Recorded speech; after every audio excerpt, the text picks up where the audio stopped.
He hadn't been here in a while, which explains why he forgot his binoculars. He thought he had them, but no such luck. He used to come here when he was lonely.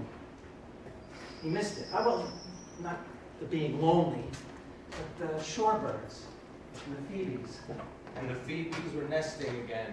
That's a good sign, his dad would say. A very good sign indeed. He struggled with his knee. The knee replacement that was supposed to be simple. They were just here on Sunday. The day they saw the owl. The owl is what she wants to see.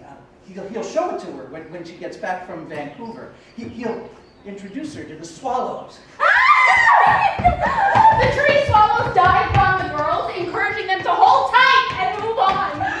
But when they leave the nest, she doesn't let go. When he gets to the place, he lets go. He used to come here when he was lonely.